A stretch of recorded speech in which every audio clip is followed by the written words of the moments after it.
2020년 5월 2일 LA 온누리교회 가정에서 함께하는 영상 새벽 예배입니다. 오늘 말씀은 신명기 12장 8절에서 19절 하나님의 방식으로 드리는 예배입니다. 너희는 우리가 여기서 우리 마음에 맞는 대로 행하는 그 모든 것들을 따라 거기서는 행하지 말라. 이는 너희 하나님 여호와께서 너희에게 주시는 안식과 그 기업에 아직 이르지 못했기 때문이다. 그러나 너희는 요단강을 건너 너희 하나님 여호와께서 너희에게 기업으로 주시는 그 땅에 정착할 것이니 그분이 너희 주변의 모든 원수들로부터 너희에게 안식을 주셔서 너희를 안전히 살게 하실 것이다. 그때 너희 하나님 여호와께서 그분의 이름이 있을 곳으로 선택하신 그곳에 너희는 내가 명령하는 모든 것을 가져다 드릴 것이며 그것은 너희 번제물들과 희생제물들과 너희 11조와 특별한 예물들과 너희가 여호와께 바치겠다고 약속한 가장 좋은 소유물들이다. 그리고 거기서 너희 하나님 여호와 앞에서 너희와 너희의 아들 딸들과 너희 남종들과 여종들과 자기 몫이나 기업이 없는 너희 성문 안에 있는 레위 사람들이 함께 기뻐하라. 너희는 스스로 조심해 너희 마음에 내키는 아무 곳에서나 너희 번제물을 드리는 일이 없도록 하라.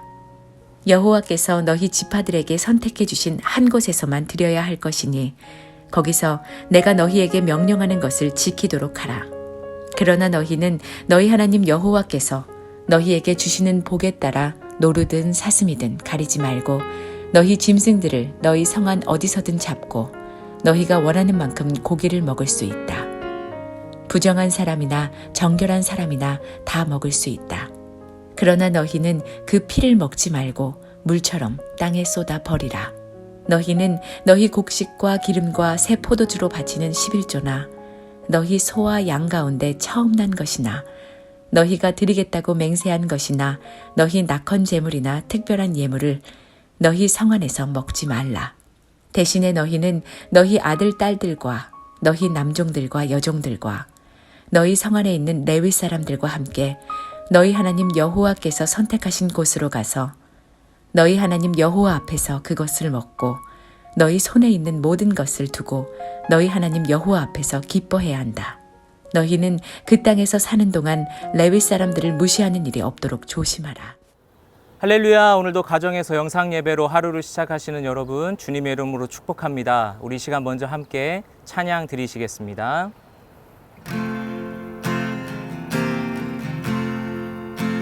주 음성 외에는 참 기쁨 없도다.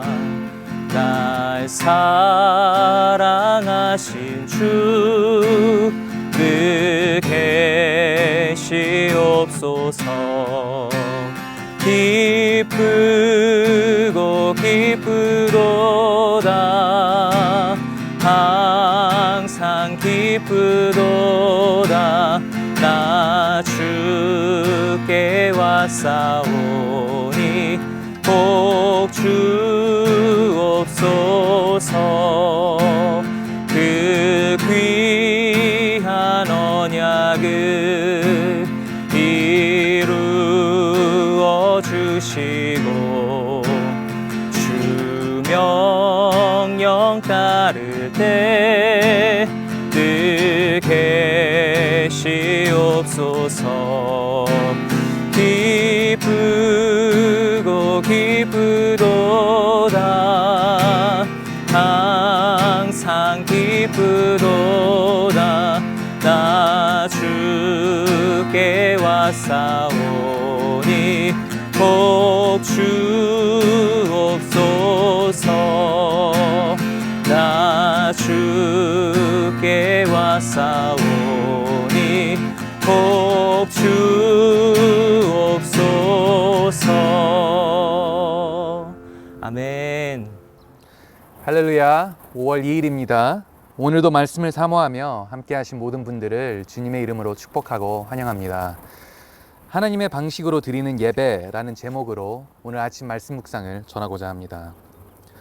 2015년도에 저희 부부는 우리 LA 온누리교회에서 사역을 시작하면서 LA에서 이제 새 출발을 하게 되었습니다.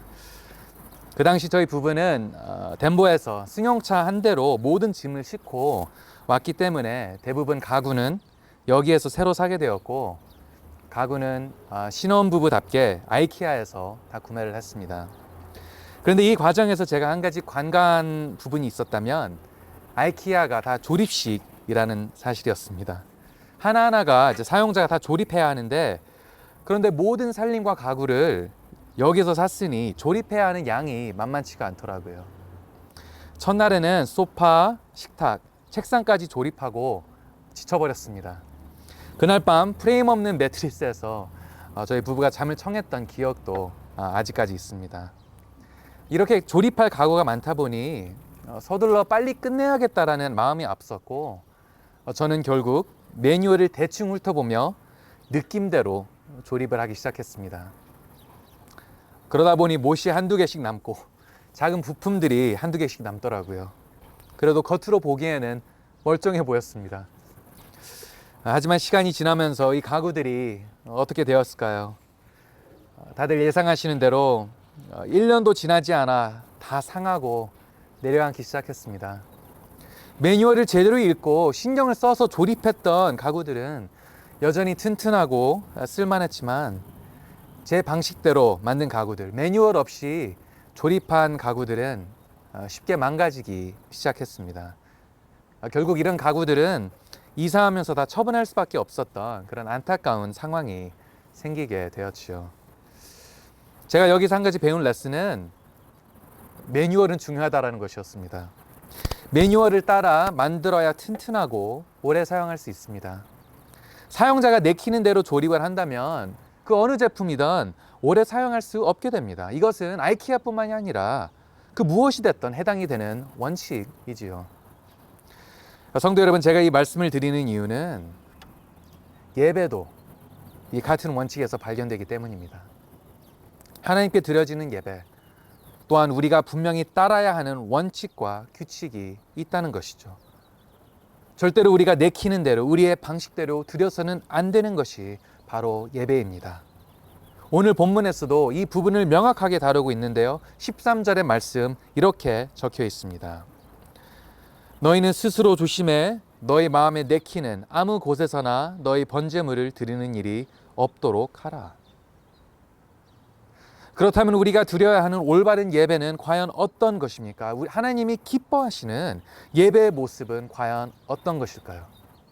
성도 여러분, 바로 하나님의 방식대로 드려지는 예배, 하나님이 우리에게 명하신, 우리에게 주신 성경이라는 이 매뉴얼을 따라 우리가 거룩하게 예배를 드릴 때 그 예배가 바로 올바른 예배, 하나님이 기뻐하시는 예배가 된다는 것이죠. 그런 의미에서 오늘 말씀은 하나님의 방식대로 드려지는 예배가 과연 어떠한 모습인지 우리에게 가르쳐주고 보여주고 있습니다. 이런 관점에서 함께 본문을 살펴보기 원하는데요. 가장 먼저 8절 말씀을 같이 읽겠습니다. 신명기 12장 8절 말씀입니다. 너희는 우리가 여기서 우리 마음에 맞는 대로 행하는 그 모든 것을 따라 거기서는 행하지 말라. 영어 성경에는 이렇게 적혀 있습니다. You are not to do as we do here today, everyone doing as they see fit. 가장 먼저 본문에서 발견하게 되는 예배의 원칙은 바로 내 마음대로 행하는 예배의 금지함입니다. 8절의 역사적 배경 말씀을 드리자면, 지금까지 이스라엘 백성들은 자신들이 내킬 때 예배하고 내킬 때 제사를 지내곤 했습니다. 자신이 원하는 때와 방식으로 예배를 접근했습니다. 하지만 그래서는 안 된다는 하나님의 명하심이 이 구절에 명확하게 적혀 있다는 것이죠. 내가 내킬 때 예배하고 내가 마음이 내키지 않으면 예배하지 않는 그런 모습들, 사람의 마음이 중심되고 내가 우선순위 되는 이 모습을 금지하고 있는 말씀이 바로 오늘 본문의 8절입니다. 이 원칙은 오늘날 우리에게도 해당이 된다는 것이죠. 성도 여러분, 실제로 가장 깊이 있는 예배는 우리의 마음이 내키지 않아도 우리가 그 자리에서 예배할 때, 내 마음이 원하지 않아도 그래도 내 입술이 찬양받기 합당하신 하나님을 찬양할 때 바로 이런 순간들이 우리를 깊은 은혜로 이끌고 간다는 것을 우리는 기억해야 합니다. 시편이 가장 좋은 예가 되는 것 같습니다. 시편의 많은 구절들은 다윗이 가장 힘들고 지칠 때 드려졌던 찬양들입니다. 그가 가장 예배하기 어려울 때 그는 예배하였고, 그가 찬양하기 어려운 순간에 그가 찬양하였기 때문에 그 결과 우리가 오늘도 우리의 마음을 움직이고 성경 말씀으로서 감동을 주는 이 시편의 찬양들이 태어날 수 있었다는 것이죠. 이와 같이 오늘도 하나님이 우리로부터 원하시는 예배는 바로 이런 예배입니다. 단순히 내 마음을 따라 드리는 예배가 아니라 내 모든 생각과 마음과 논리와 본능이 예배를 거부하더라도 그래도 우리가 주님께 나아가 예배를 드리는 이 모습, 내 마음을 뛰어넘는 이 예배가 바로 깊이 있는 예배가 되는 것입니다. 이런 예배가 하나님의 방식대로 드리는 예배가 된다는 것이죠. 어쩌면 오늘 말씀을 듣고 계신 성도님들 중에서도 지금 인생의 어려운 순간들을 지나가고 계시는 분들이 계시지 않을까 싶습니다. 예배하기 어려운 상황 가운데 계실지도 모르겠습니다. 그런 분들에게 이런 격려를 드리고 싶습니다. 지금 바로 그 순간이 가장 깊은 예배를 드릴 수 있는 순간입니다.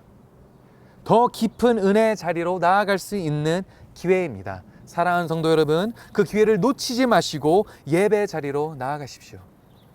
내 마음과 생각을 뛰어넘는 은혜를 경험하실 겁니다. 이런 거룩한 예배를 드리는 저와 여러분들이 되시기를 축복하고 소망합니다.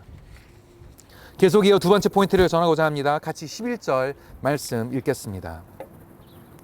그때 너희 하나님 여호와께서 그분의 이름이 있는 곳으로 선택하신 그곳에 너희는 내가 명령하는 모든 것을 가져다 드릴 것이며 그것은 너희 번제물과 희생제물과 너희 11조와 특별한 예물과 너희가 여호와께 바치겠다고 약속한 가장 좋은 소유물들이다.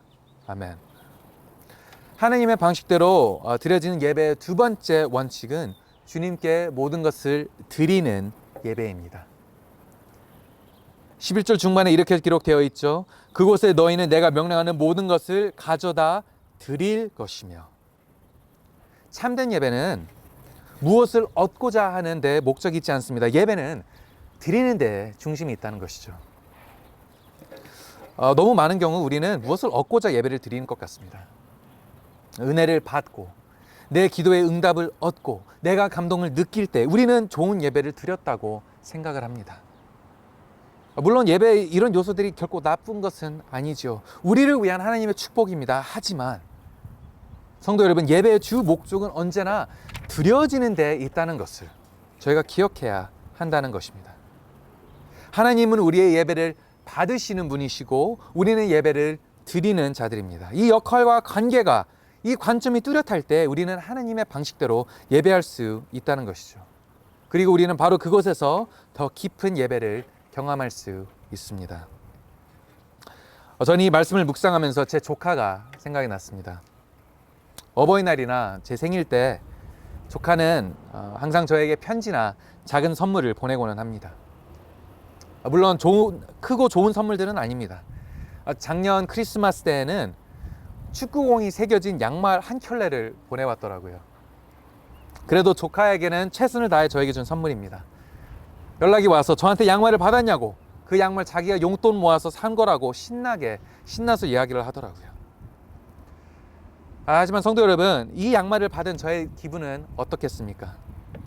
비록 양말 한 켤레이지만 저는 이 선물을 주는 이 조카의 모습을 보며 제 모든 것을 주고 싶다는 그 마음이 생긴다는 것이죠. 성도 여러분, 우리가 하나님께 예배를 드릴 때 하나님은 이보다 더 크신 마음과 사랑으로 우리를 바라보십니다. 비록 부족하지만 우리가 주님께 드릴 때 요구하는 예배가 아니라 우리 주님께 드리겠다는 그 예배의 결심 가운데 하나님이 그 예배를 받으시며 기뻐하시고 감동을 느끼신다는 것입니다. 그리고 우리에게 과분한, 우리에게 넘치고 헤아릴 수 없는 그 크신 사랑으로 우리를 채우신다는 것이죠. 이처럼 우리가 드리는 예배를 추구할 때 내가 무엇을 얻고 누리고 받기 위한 예배가 아니라 온전히 주님께 드리는 예배를 사모할 때 그곳에서 우리는 깊은 은혜를 경험하게 되는 것입니다. 그곳에서야말로 우리는 하나님과의 진정한 친밀함을 누릴 수 있는 것입니다. 사랑하는 성도 여러분, 예배는 드리는 것입니다. 드리는 예배를 경험하는, 드리는 예배를 사모하는 저와 여러분들이 되기를 소망합니다. 마지막 포인트를 나누고자 하는데요. 하나님의 방식대로 드려지는 예배는 나누는 예배입니다. 18절, 19절 말씀 이렇게 기록되어 있습니다. 대신에 너희는 너희 아들, 딸들과 너희 남종들과 여종들과 너희 성 안에 있는 레위 사람들과 함께 너희 하나님 여호와께서 선택하신 곳으로 가서 너희 하나님 여호와 앞에 그것을 먹고 너희 손에 있는 모든 것을 두고 너희 하나님 여호와 앞에서 기뻐해야 한다. 너희는 그 땅에서 사는 동안 레위 사람들을 무시하는 일이 없도록 조심하라. 이 본문에서 그려지는 장면이 무엇입니까? 하나님의 예배자들이 모여서 찬양하는 모습입니다. 그곳에는 부모와 자녀가 함께하고 남종들과 여종들도 함께합니다. 사회적 위치, 계급을 뛰어넘는 예배 장소이지요. 서로가 함께 나누고 누리며 하나님을 노래합니다. 참 아름다운 예배 장면이 그려지고 있습니다. 여기에서도 19절이 특히 인상적인데요. 여기에 적혀 있기를 너희는 그 땅에 사는 동안 레위 사람들을 무시하는 일이 없도록 조심하라. 레위인들은 예배와 성전을 준비하는 자들로서 소유하는 땅이 없었습니다. 그래서 이들을 다른 지파들의 나눔과 공급으로 생활을 하게 하나님이 목적하셨습니다. 성경이 예배를 설명하던 도중 갑자기 레위 지파 사람들을 기억하라는 말씀을 지금 하고 있다는 것이죠. 성도 여러분, 이 내용은 실수도 아니요 우연도 아닙니다. 이 말씀이 기록되어 있는 분명한 이유가 있습니다. 하나님이 기뻐하시는 예배는 나누는 예배이기 때문이죠. 나 혼자 누리고 나 혼자 경험하는 예배가 아니라 이웃과 함께 하나님을 찬송하고 같이 그 자리에서 주님을 찬양하는 모습, 이 모습이 하나님이 기뻐하시는 예배의 모습이요 교회의 아름다운 모습이라는 사실입니다. 이런 이야기가 있습니다. 1920년대 미국 대공황 당시 어느 작은 교회 한 가정이 어려운 상황에 빠져 있었습니다. 아빠는 일자리를 잃고 엄마는 갑작스레 병에 걸려 병원을 가야만 했습니다. 하지만 이런 상황에서 병원은커녕 생계를 이어가기도 어려운 형편이라 가정이 힘든 시간을 보내고 있었다고 합니다. 그런데 다른 교인들이 이 소식을 듣고 구호 자금을 마련하기 시작합니다. 다른 가정들에게도 어려운 시간들이었지만 모두 당연한 듯 참여합니다. 돈이 없는 가정들은 감자를 가져오기도 하고 어느 가정은 당근을 챙겨왔습니다. 그렇게 모아진 구호 박스를 들고 교인들은 이 가정집을 방문합니다. 그렇게 찾아간 그 집은 곧 눈물바다가 되었지요. 그리고 목사님의 인도하심에 따라 그곳에서 예배가 드려지기 시작하는데 한 교인이 말하기를 우리는 천국에서 예배를 드리고 있었습니다. 하늘이 열리고 주님이 함께 하셨습니다. 성도 여러분, 교회가 함께하고 서로 나누는 마음으로 예배를 드리니 이런 은혜를 경험할 수 있었던 것이죠. 성도 여러분, 이런 생각이 듭니다. 지금은 우리가 코로나 바이러스라는 어려운 시간을 지나가고 있죠. 하지만 동시에 이 시간이 교회에게 기회가 되는 것 같습니다. 우리가 지금 이 시간을 주변과 나누고 함께할 때, 우리가 이웃을 사랑하고 품을 때 그 자리가 하나님을 위한 예배가 되고 찬양이 된다는 것이죠. 지금 우리가 함께 해야 하는 이웃은 과연 누구입니까? 하나님이 우리에게 보내신, 우리가 나눠야 할 이웃이 누구이고 우리는 지금 그 나누는 예배를 드리고 있습니까? 말씀을 마무리하고자 합니다. 하나님은 분명 우리에게 예배 방식을 주셨습니다. 내 마음을 뛰어넘는 예배, 하나님께 온전히 드려지는 예배, 그리고 서로 나누는 예배, 이런 예배의 모습이 드려질 때 우리는 하나님의 방식으로 예배하는 자들이 되는 것입니다. 사랑하는 성도 여러분, 오늘도 우리는 예배 자리로 부르심을 받고 있습니다. 오늘 말씀을 묵상하면서 주님이 기뻐하시는 예배를 드리기 격려합니다. 오늘도 하나님의 뜻하심대로 예배하며 주님에게 기쁨이 되는 그런 저와 여러분들이 되시기를 이 시간 예수님의 이름으로 축복하고 기도합니다. 우리 같이 함께 기도하겠습니다. 우리의 모든 찬양받기 합당하신 하나님, 오늘도 주님께 예배를 드립니다. 이 예배를 받아주시고 영광 받아 주시옵소서. 우리의 삶이 예배할 때 진정 깊이 있고 가치 있는 인생이라는 사실을 깨닫습니다. 주님, 우리의 마음을 인도하시사 예배로 가득한 삶을 살게 하여 주시옵소서. 오늘도 마음을 뛰어넘는 예배를 드리기 원합니다. 진정 드려지는 예배를 드리기 원합니다. 주님의 교회와 나누는 예배를 드리기 원합니다. 저희를 이끌어 주시고 하나님이 찾으시는 예배자가 되게 하여 주시옵소서. 오늘도 함께 하시는 주님께 감사드리며 예수 그리스도의 이름으로 기도드립니다. 아멘.